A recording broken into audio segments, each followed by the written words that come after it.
Ewa firraachi qabeetuman qaanfadhee gabbeetuma kophee sana hin kaanne harkumatti hin fuudhee deemen. Achumaan waan isaan gatee akkasumatti biyya deddeebisee giraafuu jedhamadu. Biyya ammaan dandagee harka fallagee itti gaddarbee akka dhiibbeen akka dhaabbutu. Adeemsa saayiba qiyyaa kun mana hin jiru gabbee sammuu mucaan saayiba qiyyaa malaan jee adeemsa qiyyaa yookaan mana ollaafaa jiraachuu danda'a gabbee deemee ilaalaa asuma hin eegnaan jee. Isaa gabbee kutee adeemsa isaa kuni dhufee jechuudha. Isaa fi daleeddu warri mana keessaa olaa duran jira akkuma ol seenanii mana keessaa waa dhaban maqaa dhabanii kana achitti isaa waan hin beekneef hattu yaanii tuma na qabanii aboon akkanaa miti hattu miti mucaa saayiba qiyyaa wajjin akkanatti feminaan nuti hin jiruuni bakka kun filima yaaniiti fuudhanii na hidhanii akkasittiin bakka hidhaa olee guyyaa lammaffaatiif na qoqqora. Guyyaa hidhaatiin hidhaa oolte. Assalaamu alaikum warahmatullahi wabarakatuh. Eid Mubarak ursu bidaa wattaqaya. Asmaanuwa baga ittiin singee baga ida xumuratanii ida guyyaa shana baadhaaraan tana akkuma argitan asiin kan namoota argamu uumamni hakimii akkasumas saayiboottan qaalii isaanii waliin guyyaa xumuraa jira akkanatti baqa ida shana baadhaa waliin gurra jira kanuma baqa yaani tokko naa dhufee isaan kana mudannoo takka takka namu mudannoo guyyaa idaa yookaan immoo ta'ammaa tanarraa ta'e yookaan tan dabartirraa ta'e mudannoo isaan qaban takka takka hangaafatu barbaada. Isin mudannoo isaanii kan nama qobalchiisanii fi hanga xumura biyya teenyaa waliin tura amma irra ka'ee deddeemee isaan kan takka takka mudannoo gaafachuu deema. Akkanatti saayiboottan keenya hedduu wajjin godhu jira namni isin hedduu saayiboottan keenya sanuma immoo bakka kanarra yaani tokko naa dhufee namni yoo mudannoo kan qabaatu ni gaafadha jedhii yaada qaba. Mee isaan kun hundi gaa mudannoo isaan qaban takka takka ni gaafadha asirraa kun hakimu raanii galaa hakime mee mudannoo ida yookaan amma ida fixannee jira waan ta'eef tanarraa ta'e yookaan tan durii irraa dabarsirraa ka'e mudannoo takka tanii raanfachiisu yookaan takka yoo qabaatan nuti. Mudannoo ida raayillee qabaachuu baadhu ida dura ida guyyaa lama moo sadii taate Ramadan raayin qaba. Anumaa fi saayiba qiyyaamee taanetti bakka hojiitti dhufnee mana gallee ida sanaaf xiqqoo waa bibbitan uffata mana gallee achumaan manatti namni gaa hiriyaan kun gujoo dhufe dummaanne waliin dhufne. Egaa waa hedduu haasa'anii akkamitti qophii idaa akkamitti dabarsina. Bakka zonnuutti guyyaa oollee zaatii shammoo kana rafne. Zaatii shanii rafne hoggaa rafnu hanqa maqriba booda rafne. Maqribatti jechuudha. Maqriba hoggaa maqriba jechuudha. Akka yaanii qaatiraa waan qabdaniif guyyaa raftaniiti. Guyyaa zaatii shanii rafnetti. Hiriimni isiniin gudee. Maqriba azaan waati qofa hafe wanti jenne achumaan saayiba isaanii kan tokko fuudhee karaa mana isaanii nuun deeme. Achitti furreeyee nuun fuudhee nuun deeme makiinaa qaba isaanii kan suni wajjin deemne mana isaa deene mana isaanii bidee deenu amma gaa namni gaa fatura ni nyaata beekee furee gaa namni dura eega furee booda deebi'ee aftiraa mire amma gaa namni hundi dhaqeetii amma timiraa fi sambuusaa hin nyaatee Kee salaata gaa'ee amma ogaan fi mana takka namni siyaasa. Saayibni kiyya kun immoo guyyaa kan itti haalan qabdu dhugaa himuudha. Nu jechuudha fuudhee mana isaa nu beeksisa mana isaa hin kuni. Isin keessa isinis haalan qabdan jechuudha. Amma gara namni fatee xawaa salaata gaa salaannetti deebi'a jechuudha galanii beekte. Achumaan isinis bakka isin dibeetu. Saayibni keenya waan beeknu hundi dura ka'ee amma seenee bakka akkuma namoonni dhiqatee faajee Allahu akbar jee salaatatti qabe. Salaata gizeetti qabu nuti warri boodarra gaamma qaanyoonee inni biraa ka'ee salaata hidhannaan. Isinis walumaan itti hidhatan. Saareetuma itti hidhanne jechuudha. Inni akkasitti xaara malee salaatan jechuudha. fatarree yaanee jechuudha. Taraa qabu. Mudannoo ajaa'ibaati. Kanaaf amma inni maamii yeroo san uduwatee jira isin uduwaan ala salaatan kaa'ama akkanumatti isin xaara isin qabdan uduwa isin qabdan. Uduwa udanne xaara garuu hin qabu akka rabbiinudha. Bakka jechuun mudannoo ajaa'ibaati hedduu yaa'anii bakka namni mudannoo akkanaa namni hedduu jiraatu danda'a. Isin amma kan salaatan faftira saniif malee. Warri kan salaatan. Warri ajala koomantii godha warri keessa salaatan. Ookee isin kan itti aana Abdullaa aana atis akkasuma mudannoo qabdu. Anis bas mudannoo ni qaba. Dura tan siif taa'imee ni galatan. Ookee atis tata wal fakkaatu qabda. Salaatu duraan qabnu ture yeroo sanitti ni tottolche maamee aanni sanii nuti. Walumaan jirtan ookee. Seenee amma seenee gisee waddaatu kanaaf nu tottolchee jaluma kaanee osoo waddaatii. Isaan ni tottolchee sana irratti nu adiisuun. Asumaan jechuun gaa namni amma achitti isin namni hundi ka'ee gaafa salaatu isin muslima yaani namni isin afeeree yookaan isaanummaan kun nutti faamu uffatanii waan jaamuun isaan taasii galtanii salaatan. Sanin daraan kana tottolche saayuu kiyya. Maamee akkas ture akkuma nama san dura salaatu jirutti. Nafa keessi. Silaa mudannoo ajaa'ibaati amma maalii qaanyi dhageetiin waddaatee silaa waddaatanii salaatuu qabdan ture isinumaa waddaan jechuudha. amma bakka kanatti gaa isaan nu caale nu caale kana bakka kanatti komandii jalatti godhan maaliif mudannoo idaa kan qaba okay mudannoo idaa tura mudannoo idaa amma miti bas xiqqaa ijoollee ta'eetiin qaba okay Angiseen gaafa ijoolleedhaa huccuu naa bitan huccuu san uffadeetiin bula uffadeetiin bula yeroo hedduu ni uffadhaa ni ficcaana Angiseen galgala rafuu ni ficcaana gaafa ijoollee biratti akkasitti osuma ficcaanu gaafa kaan huccuu idaa gisee naa bitan uffadeetiin rafaan jeen aduun naan balitti yoo huccuu tan uffadeerra ficcaan taataa'ii naan jaan ficcaanu Arraboo diyooniin ficcaanu huccuu matanaa naan bitinaadhaa uffadeetii tuuttaa diimaa tokko Walgubatti uffatee rafte. Ati bakka ankuma bari usanuu ifattee jiru laa bar ganam kobeellee uffatee uffatee rafee. Anumaa daqiiqaa 5 rafee daqiiqaa 5 ga'u na fakkaata yeroo daqiiqaa 5 geenyee na dhufe. Dhumnaan ati bakka ala jiru ibsee aan nagaan firraa baasee bichaaneetiin biyya yoo ta'u. Uffanni dirgimtee jira.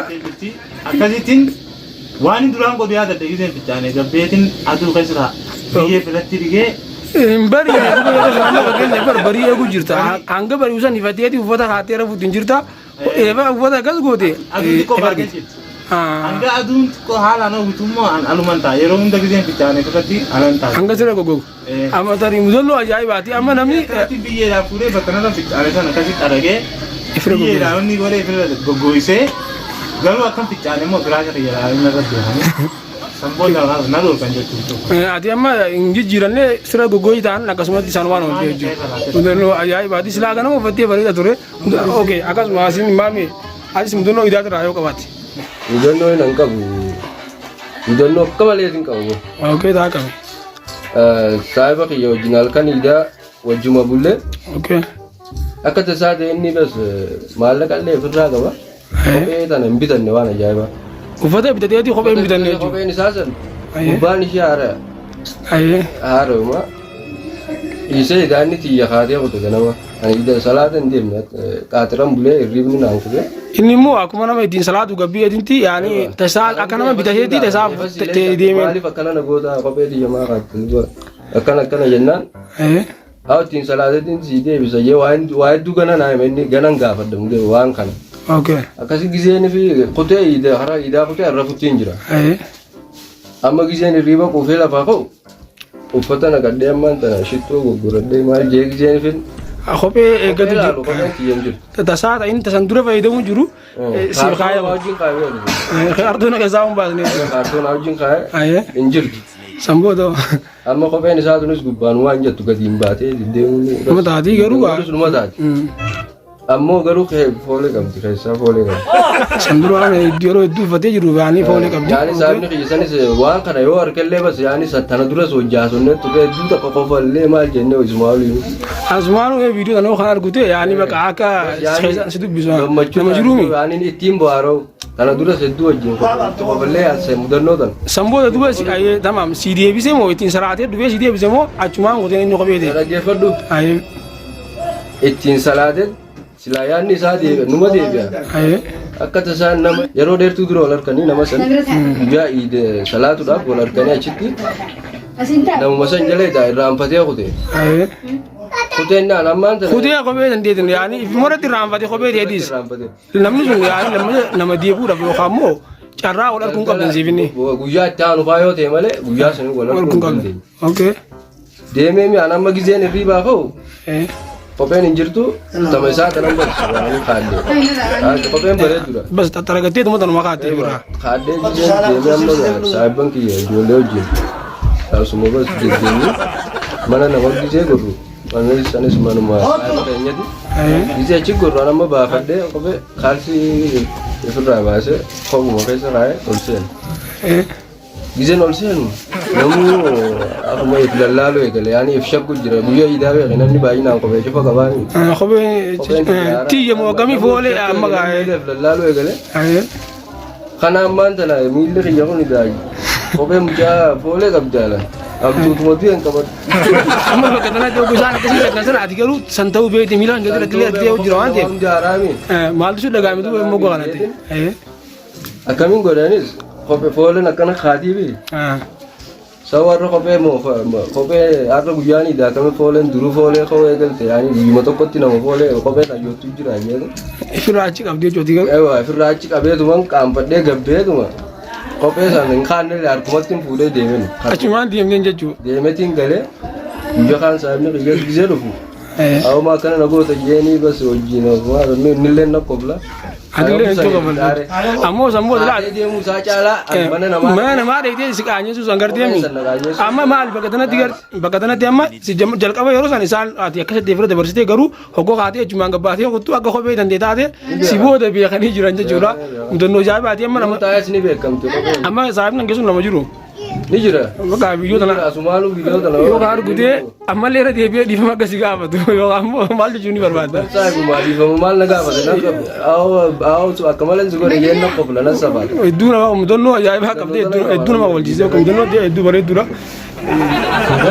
Oke asinis kun ansar yookaan aane jaalaatu as jira hadis mi aane ne mudannoo guyyaa idaa irraa yaani mudannoo ni raafan takka yoo qabaatee nuti. Mudannoo guyyaa idii gadda. Guyyaa idaa waan tokko turte. Jetti. Ijoollee miidha. Mucaa isaa bayyaa tokko jira. Ganama yeroo namni faayidaa deemu gartee faayidaa salaatu. Salaata deemu ne. Ya gayyaani bal'inni dhaqnee salaata raawwata tokko. Qorraa kan tokko maangoo tokko jira maangoo guddaa. Maangoo kun bilchaate. Ganama takkuma hara idaa lafaa kaaniin salaatudha. Gandi sun deeman hara idaa deemanii qe'ee bakka yookaan warri abbootiin maangoo kun jechuudha. Maangoo bilchaatan. Isaa yaa'an maangoo kan tafannu. Isin amma salaata manaa baataniiti hoggaan fi maangoo lafatti argatan achumaan maangoo. Maangoo bilchaatan maangoo kan gurraaji. Bakka waan iddoo sana geessine ija salaanee deemnee nyaannee dachii qonnee awwaaltan. Dachii awwaallee gaayaan. Akkuma yaa'an gama salaanee achioltee bunu midhaan naa laaba jennan bakka idaa sanatti. Mucaa akka wajjin waaltan kun siga laabati kasaa beekatu yoo. Ati bakkeettee waaltan san ni beektaa? Wajjimana waaltan mijaa. Mucaan bakka sanatti ija naa laaba jeeti. Maangoo san fuudha. Idaan dhaqaata maangoo dhaqee fuudhe. Si duubaa fuudhe jechuudha. Ayyee mantan isaa dhannaaniin. Ganda saati gaafa gosoon dhaqatan fuudhee nyaata yoo. Tokko battee gaddeetti. Amma baay'ee iddoo dhagu. Hin jirtu. Amma akka jibbiifadheetan. Suuta kanaa jiru. Akkuma nuti ta'uu haala san gartee akkasumatti biyya deddeebisee. Giraafuu ta'e abaddu. Okay. Biyya ammaan danda'ee harka hallaqee itti gaddarbee akka dhiibbaan akka dhaabbitu. Ijaan kanaan dubbiin godheera. Ijaan maangoo sana cibbate bakka sii buuse. Bakka sana gaanee deebisee biraa godhe. Maangoo fudhate namni kun taa'e bakkeetti yookaan wanni inni san godhee yookaan akka nama biraati waan jaamu akka takkasii yaadduuf godhee.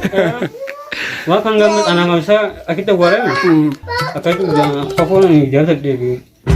Dirgini godhee balleessite jechuudha. Sababa sirni raa'an ka'e. Mudannoo hedduu nama qabachiiste mudannoon deeti. Samboota isaa akka itti carraa walitti kan hedduu godhe yookaan bakka samboota waliin argine. Samboota gaagiyyaa anaa haati naayee itti qabla. Anaa miti yookaan immoo yookaan maal biyya sun gaafanne. Indira biyyaa. Indira biyyaa keessatti halaal. Wanti qabla. Akka malee si godhee jechuun silaa osoo saayibummaa dhugaatii waliin qabaatanii fudhatee mi silaa fudhatee deebi'ee immoo akkas godhuu hin qabu. Mudannoo hedduu nama qabachiistu. Asumaan ammas. Sa'aatillee nu gaafattee jirta. Nuti si gaafannaa mudannoo mee taayidaa yoo qabaatteetis. Mudannoo hedduu takkaa nama qabachiistu akkasuma ammallee hoggaa yaadadde hedduu bakka irra deebi'ee qoflu takkaan qaba. San mudannoo akkam ture anaa fi saayiba kiyya mana adeera isaa deeme. Tayyee. Jaajuu yeroo san ijoolleedha namuu gaa deemeeti kennaa kan namuu jiraa meeqalit jaanii. San fudhachuuf deene hoggaan fi mana deemnee jechuudha gibbii ol seennee ulaan banaadha. Hoggaan isaa immoo abbaan mana adeerri mucaa saayiba kiyyaa kun mana hin jiru gabbee sanuma mucaan saayiba kiyyaa malaan jee adeerri kiyya yookaan mana ollaafaa jiraachuu danda'a gabbee deemee ilaala asuma inni eeginaan jee. Isaa gabbee kutee adeerri isaa kuni dhufee jechuudha. Isaa fi galeedduu warri mana keessaa olaa duran jira akkuma ol seenanii mana keessaa waa dhaban. Maqaa dhabanii kana achitti isaa waan hin beekneef hattu yaanii tuma na qabanii aboon akkanaa miti hattu miti mucaa saayiba kiyyaa wajjin akkanatti feminaan nuti nan jiruuni bakka kun filima yaaniiti fudhanii na hidhanii akkasittiin bakka hidhaa olee guyyaa lammaffaatiif Guyyaa hidaatiin hidhaa oolte jechuudha. Guyyaa hidaatiin hidhaa oolee guyyaa lamaffaa mucaan sun akkasitti ittiin bakka sambuuta na baase sambuutan takka hanqalii ittiin bakka magaalaa deemee hanqalii gaafachuu nama dhiisee jechuudha. Mana namaatiin deemtu jechuudha. Mana namaan lafa sambuuta. Hoo mudannoo ajaa'iba. Akkasittiin hidhaa oolee jechuudha. Hidhatiyyaa. Hidha dabarsee jechuudha guyyaa hidhaa. Hidha dabarsee mudannoo tana ni raafatu yeroo ammaa. Mudannoon biyya tana fakkaatti isinillee akkasuma mudannoo qabda yoo jiraatte mudannoo koomantii jalatti barreessaan isin jaa.